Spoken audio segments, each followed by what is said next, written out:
Bizni uyda qarorlarni xotinim qabul qiladi. Hozirgi kunda Barselonaning eng yaxshi futbolchilaridan biri hisoblangan darvozabon Wojciech Szczesny o'z kelajagi haqida fikrlarini bildirib o'tdi.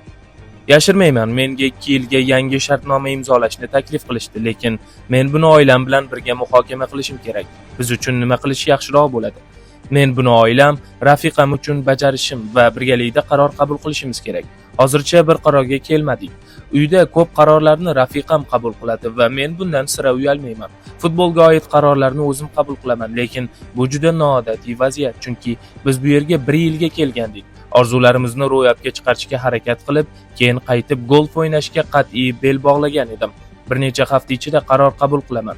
Logistik jihatlar, o'qish, ko'chib o'tish va hokazolar bor. Hozir men sodir bo'layotgan voqealardan zavqlanyapman va bu yerda qolamanmi yoki yo'qmi deb o'ylamayapman. Xo'sh, futbol muxlislari, sizningcha Wojciech Szczesny Barselonada qolishi kerakmi? Izohlarda o'z fikringizni yozib qoldiring.